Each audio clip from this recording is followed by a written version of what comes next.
Well, thank you so much for joining us here today for our final panel of the day, Wireless Policy from the Inside. For those of you who have been here all day, if you walk into any keynote in any of the booths, you'll hear about 5G. And so it's really encouraging that the folks on this panel spend every day trying to make sure that the U.S. leads the world in 5G. They spend their time thinking about spectrum, modernizing infrastructure policies, all to drive wireless innovation and deployment. So I think it's really remarkable and easy to lose track. At the start of this year, we had 0 high-band auctions scheduled. And as of today, we have 5 high bands that will be auctioned between this year and the end of next year.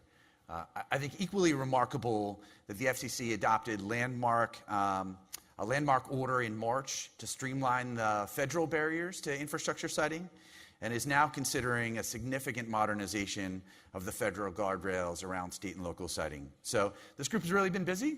We'll get at it.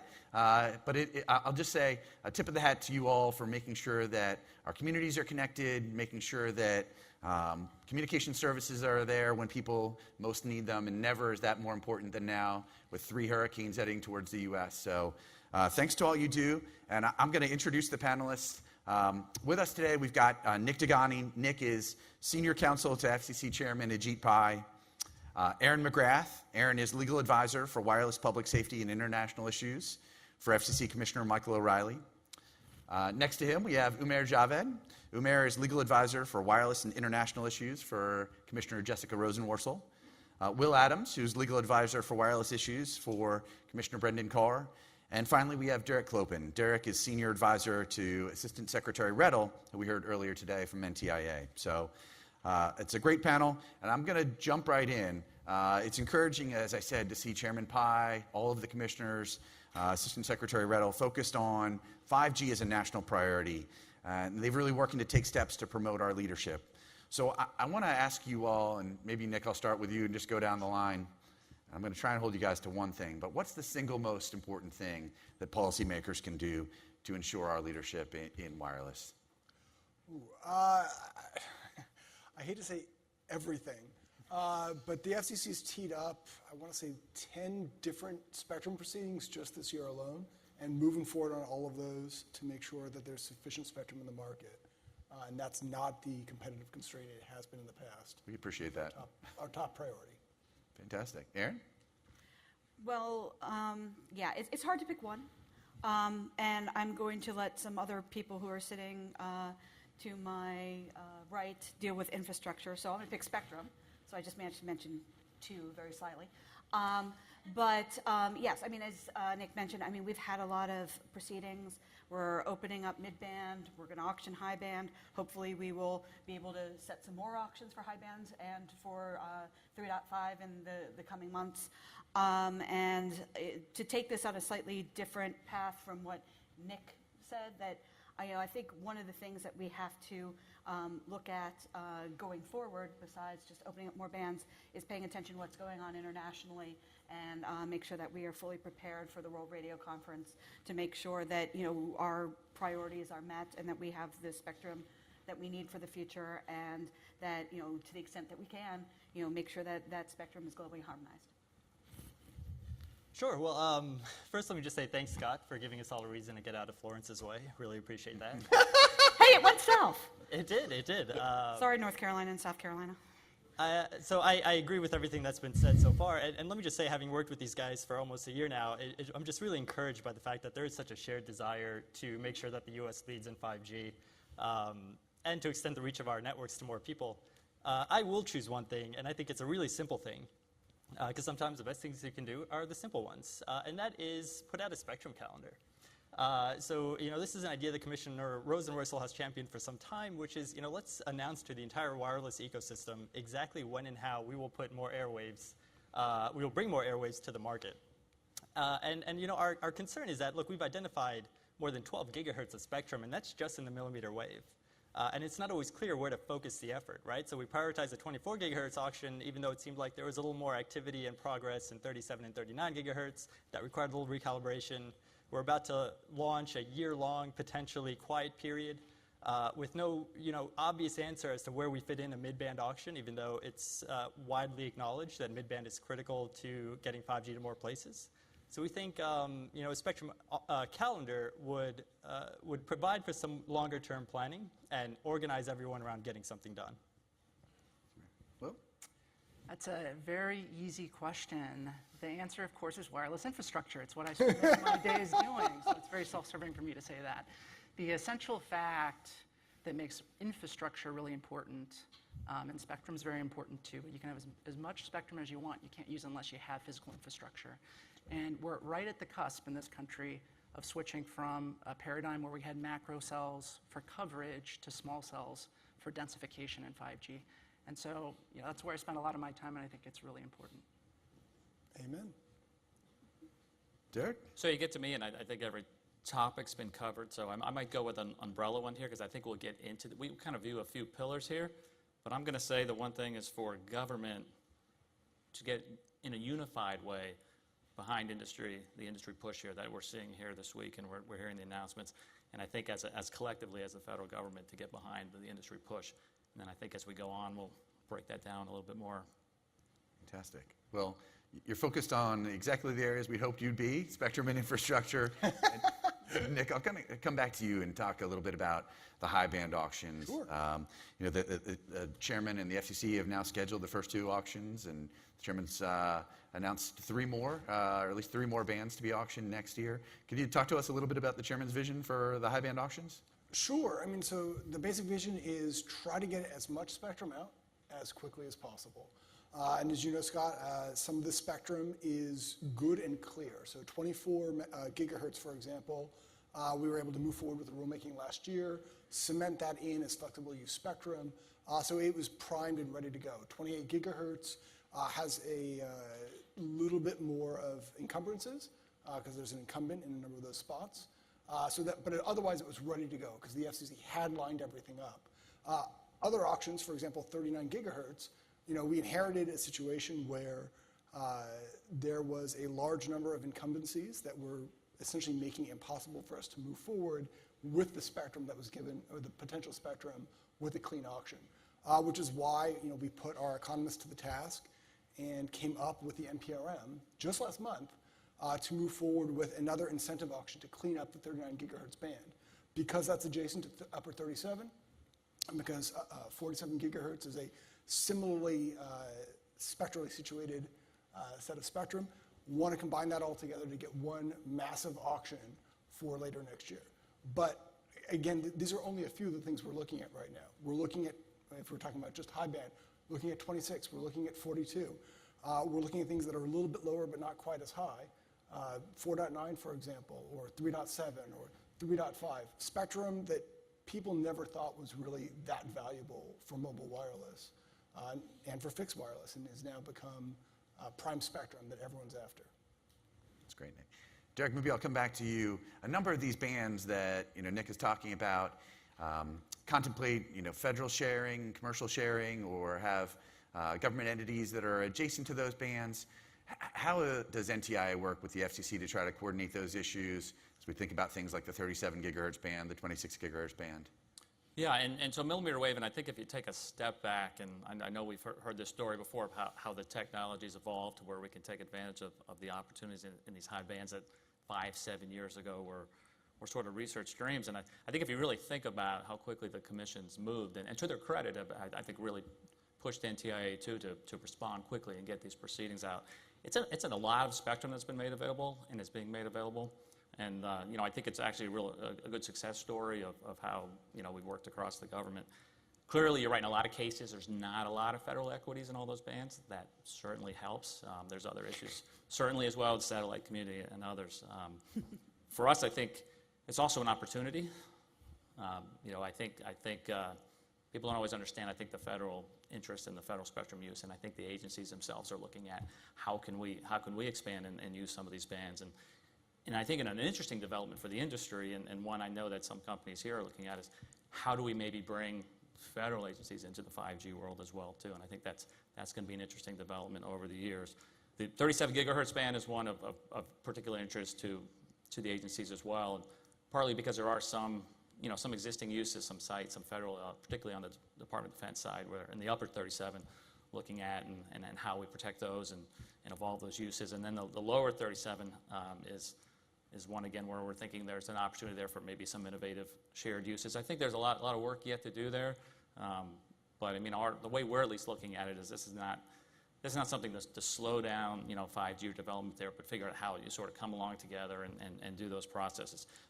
There's technical challenges there, so we have our engineers digging in, certainly looking at studies. And one of the interesting thing about the spectrum work is how the domestic and the international relate. So the rulemaking's at the Commission, and you also have a bunch of technical studies being done as part of the WRC, the World Radio Conference process. And so we're kind of digging in and figuring out how we get both the use cases from the industry side, so we can put those into technical analysis, and then from the government side, how we fit those in together. So there's some challenges there, right? There's a lot of different propagation that happens up here in these bands. Antenna technology, beamforming, it's a very different type of technology here, so we're getting our arms around that sort of limited information and how we move forward. But again, I think the issues, I think it's generally a really smooth process between the Commission and the NTIA. Great working relationships at the staff level, a lot of interaction. So we're very excited about millimeter wave. We see the announcements coming out, including this week here and going forward, and the Commission's aggressive in the auction schedule, and Administrator Rettel and the administration's very supportive. It's exciting, the thought of having almost 5 gigahertz of high band spectrum coming to market soon for the industry. So, Umair, you talked a little bit about spectrum auction calendars. I'm wondering if you have any thoughts about how to maximize the value of the auctions. Sure. So first, thank you to Nick and to the chairman for scheduling an auction this year and for following that up with 2 auctions in 2019, including an auction that'll incorporate more than 1 millimeter wave band. Yeah, that's work we all can be proud of. That's something that Commissioner Rosenworcel has long encouraged. In our office, we're getting to a point where we're asking the question whether the auction ideas that were so successful in the past, whether they need some rethinking or some recalibrating, right? Especially as our national providers grow bigger and fewer in number, the power of using auctions as a distributive tool becomes a little more complicated, right? They start to devolve almost into retail sales. So we're wondering whether it's time to update our auction playbook for 5G, and what would that look like? I think going forward, we need to commit to the idea that a successful auction has many bidders. And then we need to look at things like license sizes and duration and the set of rights that come with our license, and make sure that they encourage kind of the maximum participation from the industry. And we should look for opportunities to auction as many bands together as possible when they're fungible and substitutable. I think that we'll find that the more bidders we have in the auction, it'll just yield more innovation for the wireless industry.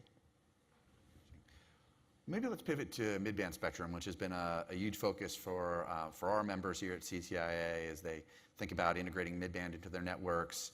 And the Commission has been doing, I think, a lot of work in terms of trying to identify mid-band targets from the 3.5 band to the 3.7 band. The Assistant Secretary talked a little bit about the 3.45 band. Erin, your boss has taken the lead in finalizing the rules for the 3.5 gigahertz band. I'm wondering if you can give us an update on that, talk a little bit about what are the prospects for getting the license portion of that band out and in use. Well, yeah, hopefully we are finalizing that process, and hopefully we will be done soon. I think my sanity sometimes, is at risk if we don't finish that up. But as I'm sure many of you know, and there are a lot of familiar faces in the room who have all come to talk to me about 3.5. So I'm sure you all know that it's actually probably been one of the more interesting and more contentious proceedings that I've ever been involved in. Because it's one of the few times where you have very divergent views throughout industry. So we've been doing our best to hear everybody and come up with the plan that works the best for the most people or the most entities. Not everybody's going to be happy. I wish we could manage to pull that off, but we're coming up with the plan that allows the most users and the most uses. So as many of you know, the biggest argument has been around geographic areas. So we're trying to come up with the correct balance there. Also looking at renewability and license terms. And the one that everybody supports, so I'll mention that, is the idea that PAL should be available in every market.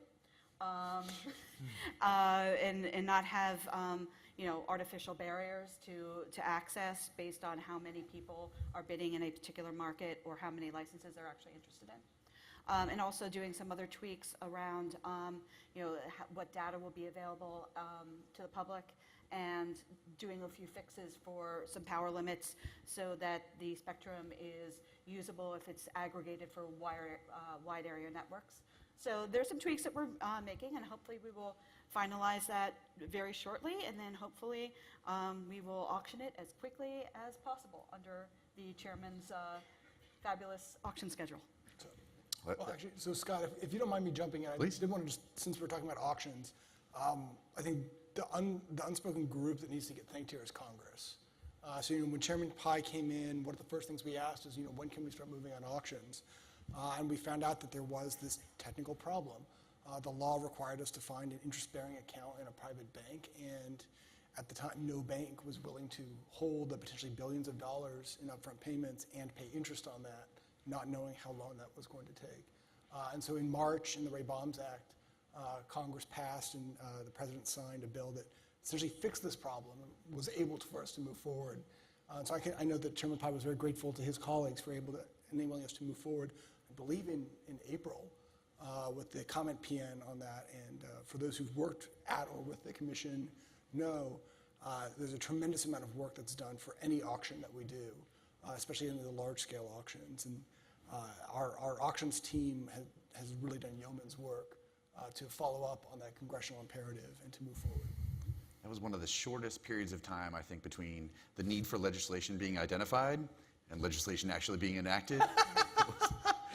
That was record speed, so, and really encouraging. And we appreciate the work that the Commission's doing to try to make those the rules for the license portion of the 3.5 band a little bit more investment friendly. As we look around at the other countries around the globe, we see a lot of focus on that band and a lot of focus on trying to have large geographic license sizes.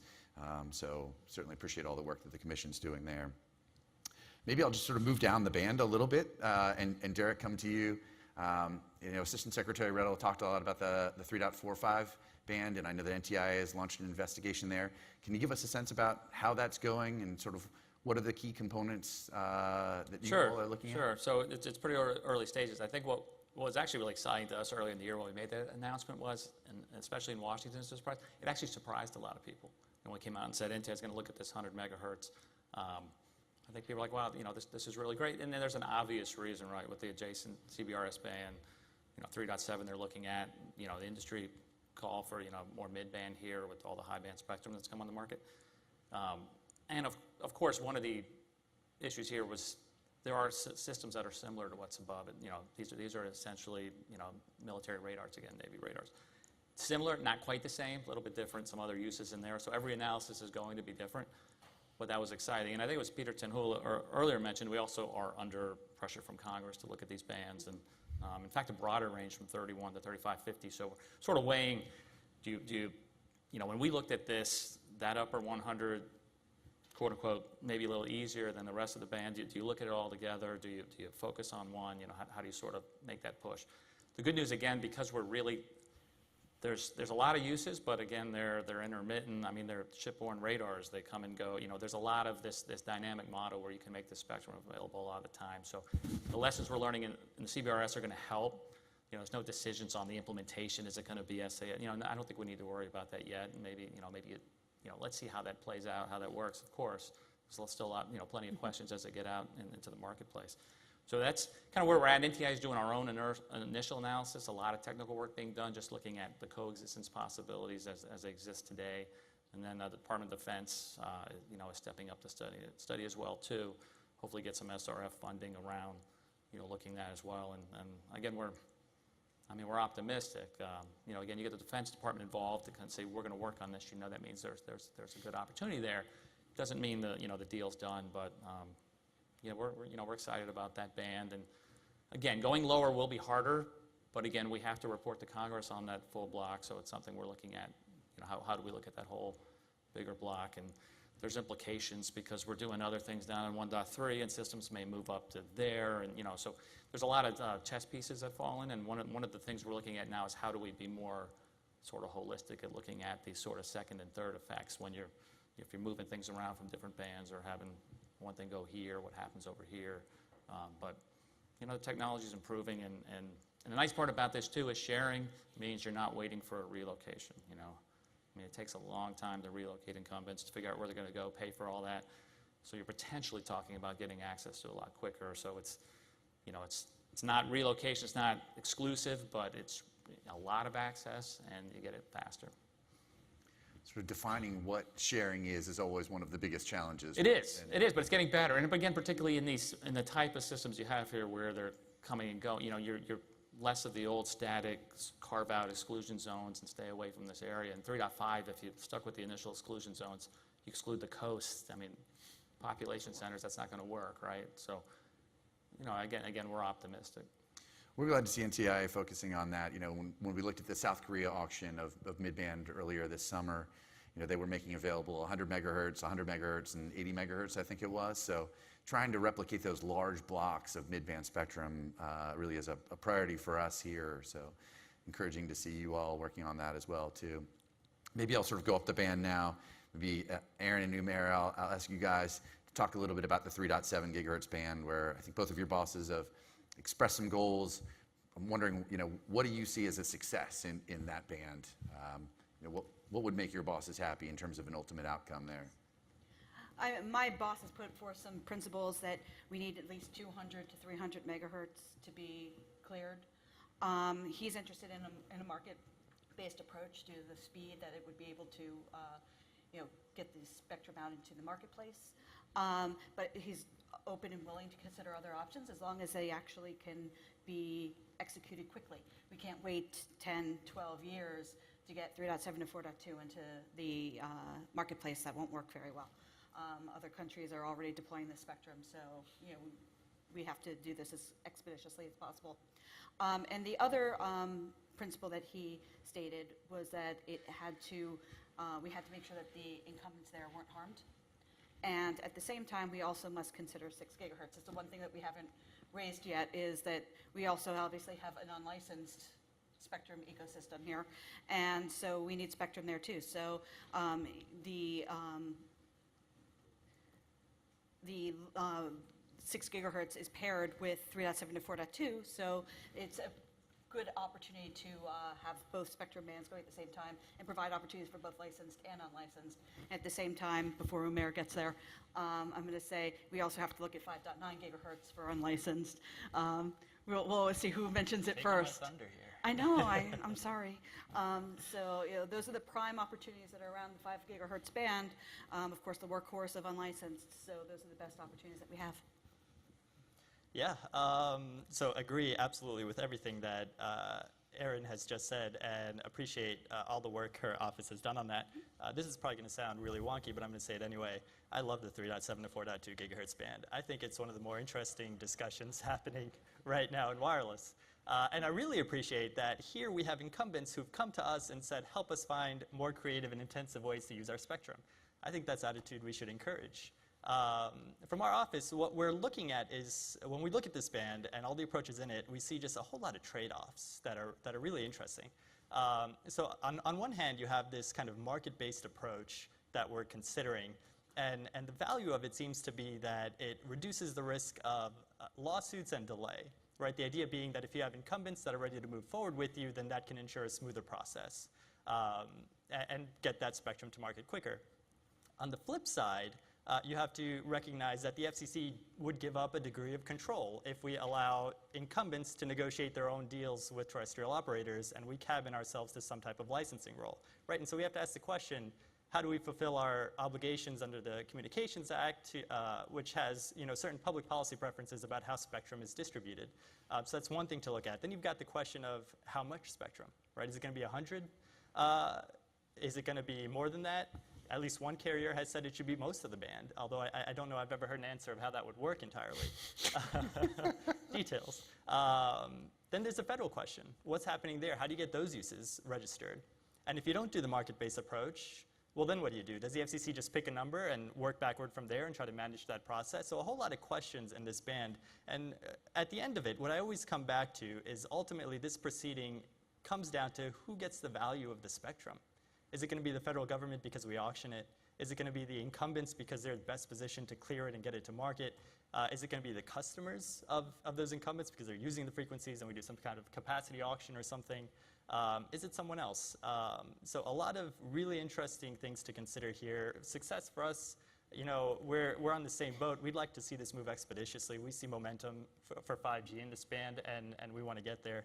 But we also want to make sure that the current users have a place to go as well. Okay, fantastic. Well, there's I think a good challenge that I'm going to ask you about, Nick, which is just, you know, we're talking about a series of high-band auctions, hopefully some mid-band auctions as well too. Does the Commission have the resources it needs to hold these auctions? 2019, I think, is going to be a big auction year. 2019 is going to be a big auction year. You know, obviously, if we're starting with the 28 gigahertz auction this year, typically auctions last a little bit more than a month and a half, and so that, you know, in all likelihood will go into 2019. 24 gigahertz following right behind that. And of course, the chairman's already announced the upper 37, 39, and 47 gigahertz bands to be auctioned together in the second half of 2019. So I think 2019 is going to be a big auction year. I am confident, I believe the chairman's confident in the staff of our auctions division. They've performed excellently so far and have done so for 20-odd years. There's no reason to doubt them going forward. Obviously, of course, if there are any appropriators in the room, we really appreciate the work that they've already done this year, providing us with potentially additional resources to handle all of our various auction-related tasks, and look forward to working with them going forward. Fantastic, great. Well, I want to turn now to infrastructure. You know, without infrastructure, right, that's what we need to make spectrum a reality, right, is infrastructure. So, Will, I want to turn to you. Commissioner Carr has been very, very focused on modernizing our infrastructure siting policies, helping to drive reform of federal barriers, now looking at the federal framework for state and local legislation. What are the most impactful things that the Commission can do? Well, there was an interesting article in this morning's Wall Street Journal. They seem to have a 5G article every day. It's like a new beat. I don't know if they've hired new reporters or something. But this morning's has a graphic, and it shows the huge growth in small cells. So according to their aggregated data from carriers, between last year, 2017, and I think so far this year in 2018, carriers have more than doubled the number of small cells deployed in this country to something more than 100,000. And that trajectory is just going to continue. So if you're interested in more connectivity for Americans, you have to recognize that we're on the cusp of something big and new and different, and that's changing. But many of our rules have not changed. Many of our rules that dictate the processes by which these small cells are approved are 20 plus years old. So Commissioner Carr started early this spring to look first at the federal government's role in the processes for approval of small cells, and looked at NEPA and NIPA, the environmental protection rules, and some of the historic preservation rules. And he asked a pretty simple question, which is, do the rules that were written for 200-foot plus macro towers make sense in the context of maybe backpack size small cells? And the Commission studied that, developed a pretty robust record, and decided, no, the rules need to reflect the evolving technology. In the current order that will be voted on, item that will be voted on in the next 2 weeks, we have kind of a different inquiry. We don't look at as much at the federal government's rules, we look at local rules. And there it's a little more nuanced, because localities have very legitimate traditional processes for example, aesthetics and zoning and that sort of thing. And so we have to look at what the traditional role of localities is, and also look at what Congress told us to do, which is Congress stated very clearly that there can be local rules that act as a prohibition on service. Fortunately for us, and fortunately for our investigation into this public policy, we're not the only ones thinking about this. And we've taken note and have studied the work of now 20 states that have passed state small cell bills. And they're all a little bit different, but generally they do three things. First, they place reasonable limits on the fees that localities may charge for siting small cells. Secondly, they set reasonable time limits on localities' approval processes. And third, they tend to preserve local power to determine and to continue to review small cells in places where it makes most sense, for example, in aesthetics. And so we looked at those 20 state small cell bills. And my boss spent a lot of time on the road this year. If you follow his Twitter handle, we use the hashtag Carr trip. And so he's going everywhere, and including to Arizona on Friday to meet yet with more state and local officials. And so what we heard from them are that a lot of those traditional approval processes, especially aesthetics, are very important to them. And we have no interest in creating a federal government art jury. We understand that communities have looks and feels, and they spend a lot of resources to kind of keep those, especially in rights of way. But we also saw a kind of a convergence around the fees and the timelines that seemed appropriate to both ensure that there were deployments and there's advanced service to all Americans, and at the same time to respect the costs and the processes that localities have a legitimate interest in. So I think that the item that will be voted on in 2 weeks reflects that. It substantially does not alter any of the 20 states that passed state small cell bills, but it sets a baseline for the remaining 30 states, and we think it's a very productive dialogue between states and localities and the federal government off of that baseline. Fantastic, Will. So you talked a little bit about the 20 states that have adopted small cell legislation.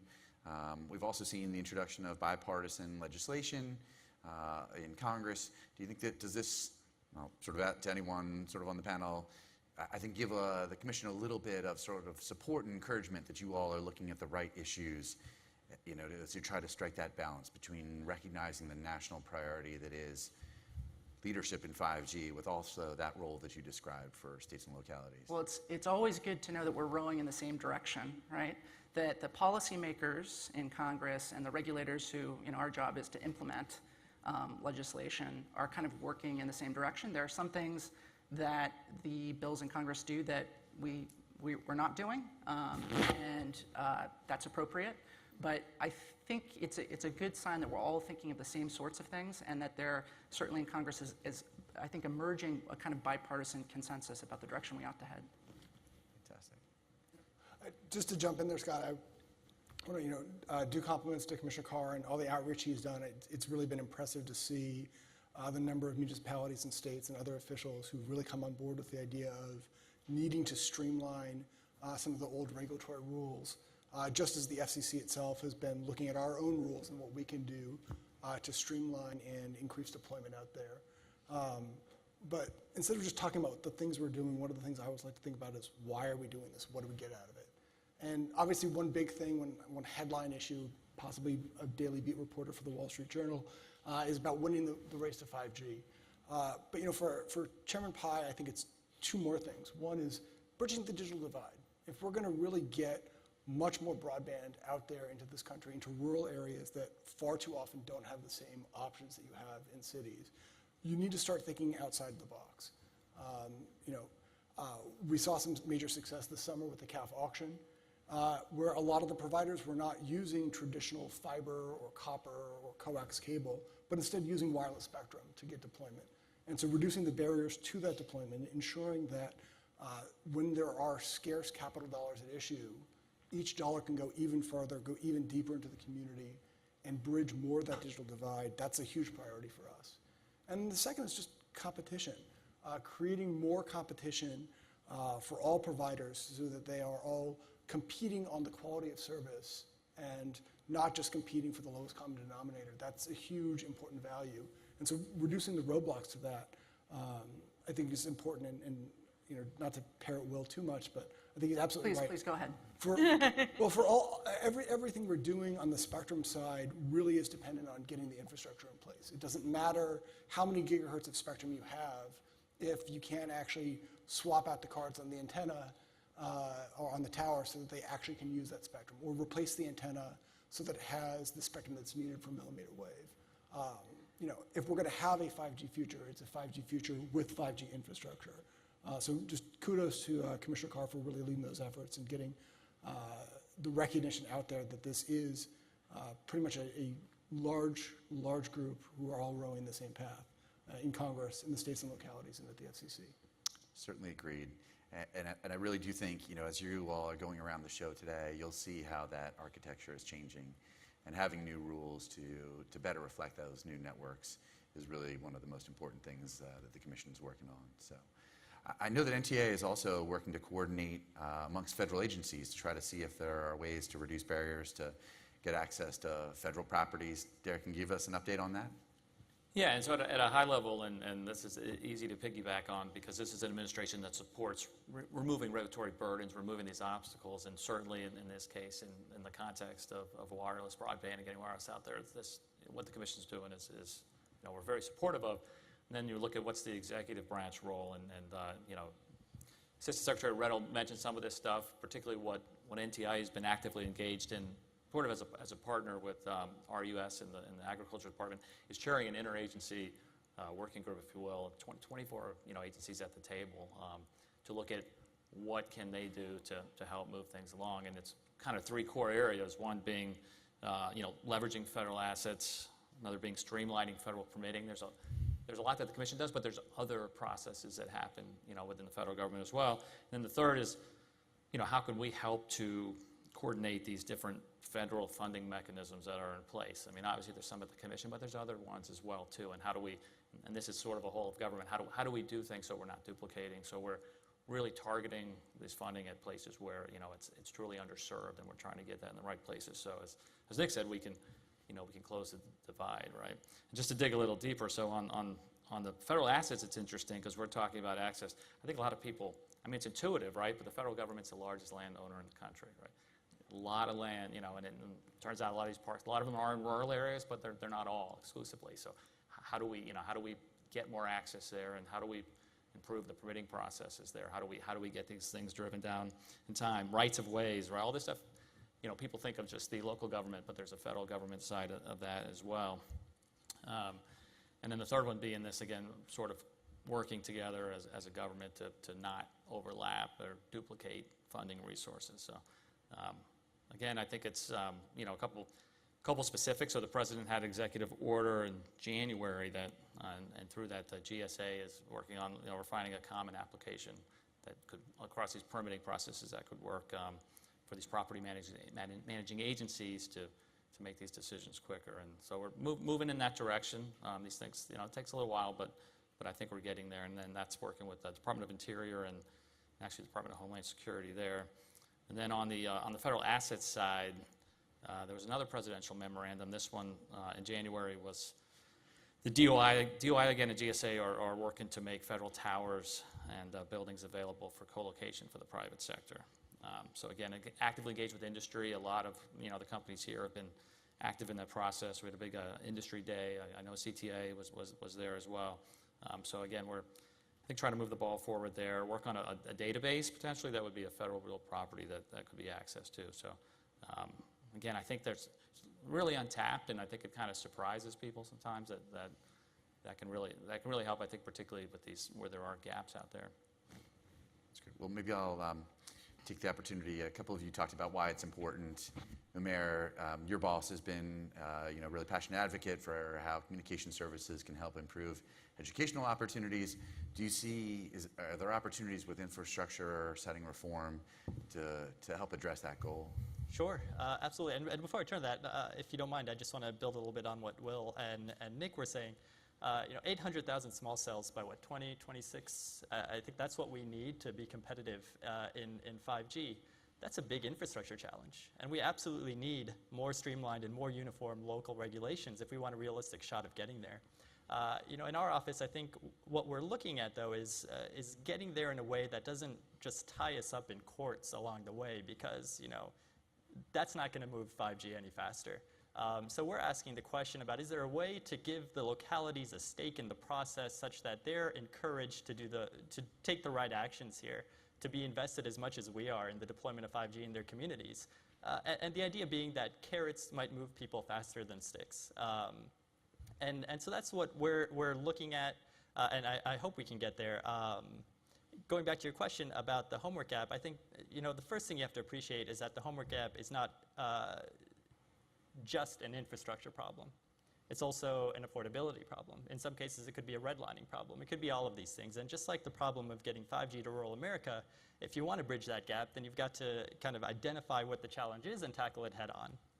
And so Commissioner Rosenworcel has been really great about defining what the problem is. And that's 12 million school-aged kids across the United States that don't have access to internet in their homes. They can't do homework. They're not on the same playing field as the rest of their peers. That's a big problem. And we think we should be able to do something about that. So one idea that we're looking at, again, to tackle that problem head on, actually comes from the 2.5 gigahertz band. This is a band that has a long history going all the way back to the Kennedy administration. It is rooted in education, and it's not entirely getting the best use right now. And so let me unpack this a little bit. We've got a lot of 2.5 gigahertz spectrum in inventory, and we have a proceeding now to see what to do with that. We've got authority to hold another voluntary incentive auction. And to be upfront, there are a lot of challenges in this band about rationalizing license sizes, about acknowledging the existence of long-term leases and other unique issues in this band. But what if we combine these things and we were able to hold a nationwide auction of new, flexible, critical mid-band frequencies for 5G, and then we took the funds in excess of what was needed to run that auction and to pay the incumbents, and we put that in a homework app fund. And then that fund would be used to directly kind of address this problem of the homework app.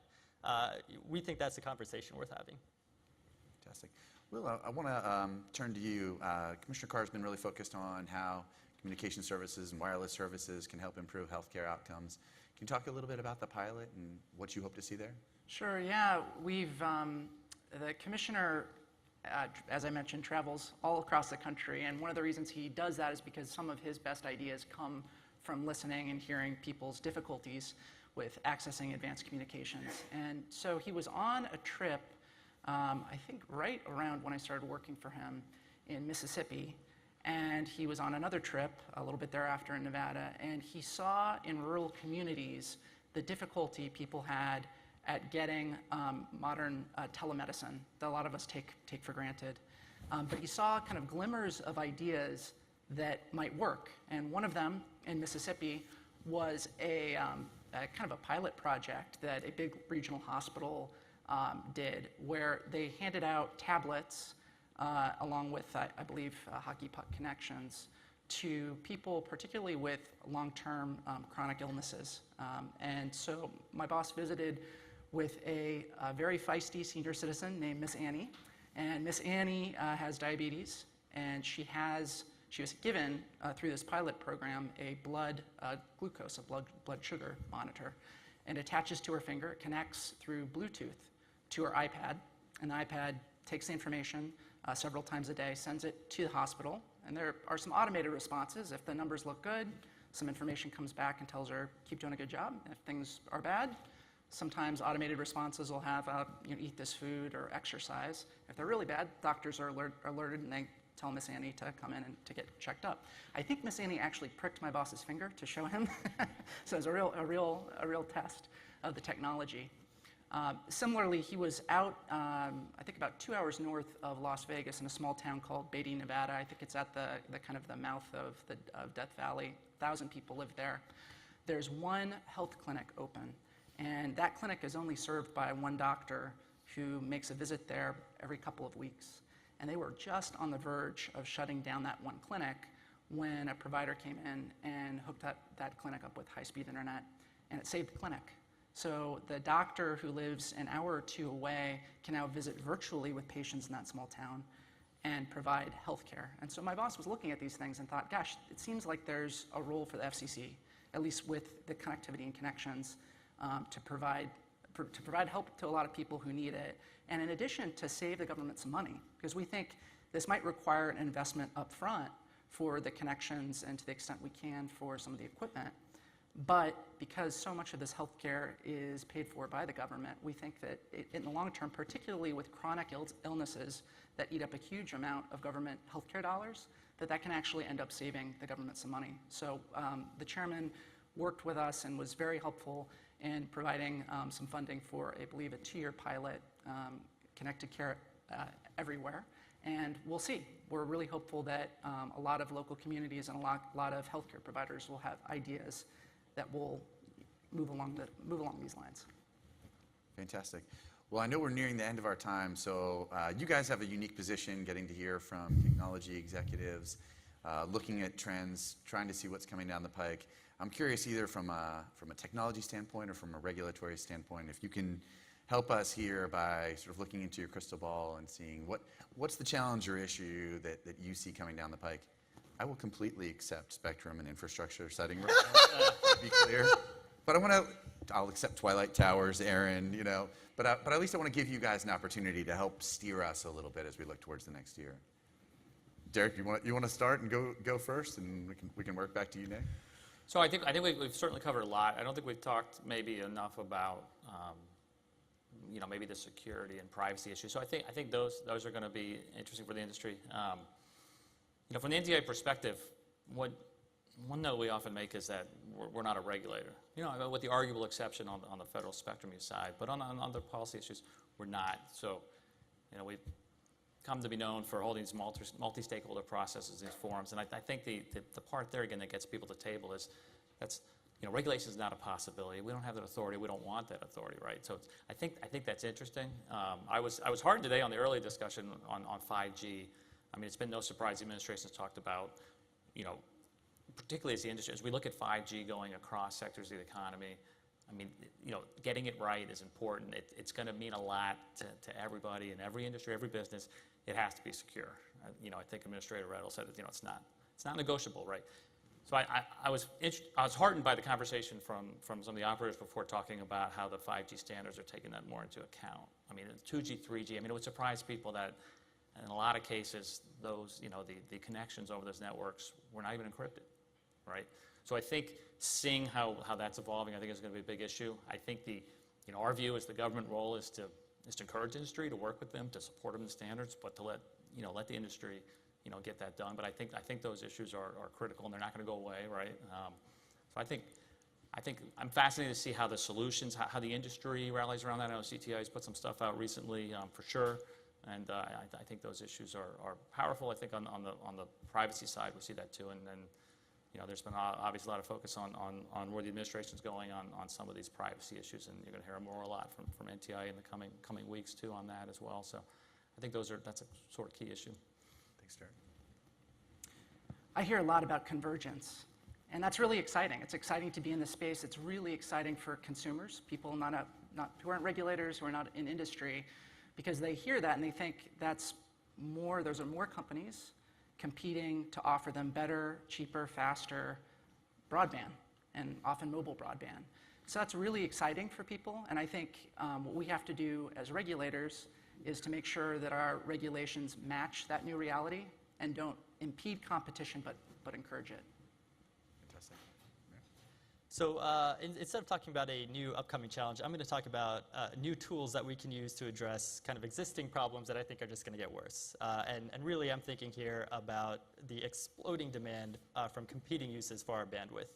I think if we want to be serious about addressing that demand, then we have to get serious about spectrum sharing. And because of that, Commissioner Rosenworcel has been looking at new technologies to do exactly that, and she's really focused in on one specifically, which is blockchain. And the reason we're looking at blockchain is because when we look at it, what we see is that the problem that the blockchain was designed to solve in the financial world is really analogous to a lot of the problems we're facing in the spectrum world, right? And here I'm talking about the double spend problem. If you have a currency that you can easily replicate at near zero cost, then you've effectively made your currency worthless. Well, on the spectrum side, we talk about spectrum as this finite resource, which it is, right? But the resource of value really is the rights associated with that, the right to transmit energy, and that's artificially created, and that gets value from government enforcement. So if I give two people identical rights to transmit at the same frequency, at high power, same location, same time, then I've effectively made their rights worthless because no one can communicate effectively. So again, very analogous to the double spend problem. And so we're looking at how we can take the blockchain and possibly create new opportunities, whether that's replacing centralized databases to manage competing uses, or whether that's creating an entirely new market, making spectrum rights more fluid to encourage more efficient and intensive use. I'll go back to the point that I raised at the very beginning, which is that we have to keep an eye on the global standard setting bodies and the ITU and make sure that going forward our providers and our manufacturers' interests are being adequately represented abroad. Because we've had so many conversations today about small cells. Everything's been about small cells, 5G, but I think it's still overlooked that just because we have small cells doesn't mean the macro towers go away. So that brings us back to Twilight Towers and the fact that we have to finally finish that proceeding up. Of course, for those of you who don't know and haven't unfortunately lived the debacle for the last 17 years, that these are towers that nobody can co-locate on. So they actually have facilities that could be put up there, but instead of actually using those towers, you have to build other towers. Well, that doesn't make a lot of sense. So we need to finish that so that all those slots can be used. I mean, last count, I think someone said there are 6,500 possible antennas that could be co-located on these towers. That's a lot of infrastructure, and that the costs of co-locating are far less than trying to have to build a new tower. And as Nick raised, and I'll go back to that issue, is that if you spend money in one area, it's not being used in those areas where you don't have service. So that's a very important thing to get out there, which is if you want to serve rural America, you need to use these rural towers because, we all talk about small cells, but still in a good portion of the country, macro towers will still be dominant. Nick, we'll give you the last word. Sure. So I'll tell you one thing I don't think is going to be a challenge over the next year, Scott, which is getting the animal spirits out there. It's been really amazing to me and very encouraging that with a deregulatory agenda and getting the government out of the way, how willing private parties and industry are to invest in new infrastructure, invest in new innovative products, and really put their all into trying to serve the market and serve the American consumer. And that's really a wonderful thing and always good to see. And one thing we always like to talk about in the spectrum rules is there's very little that private parties who have the right incentives to try to get together and contract to fix an issue can't do unless the government tells them that they're not allowed to. So if we can try to get the government out of the way, that's a huge benefit moving forward. But in terms of the challenge that you said, I think frankly one of the biggest challenges right now, I'm going to take back a little bit what Derek said earlier, is security, specifically security of the supply chain. For 6 years at least, there have been bipartisan calls in Congress for the industry to take supply chain seriously.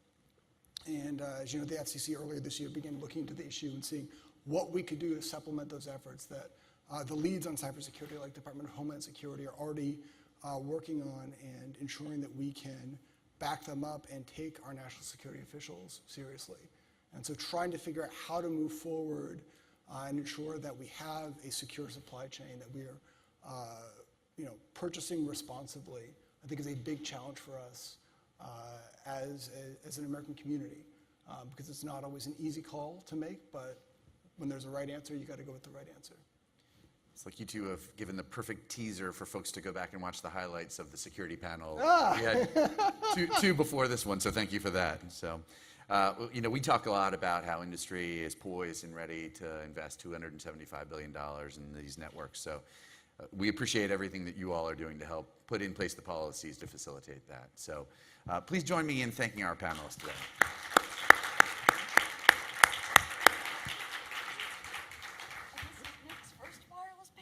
Thank you so much for joining day one of the Everything Policy Track and Mobile. Oh my God, that's so much better now that you turn those lights out. I know.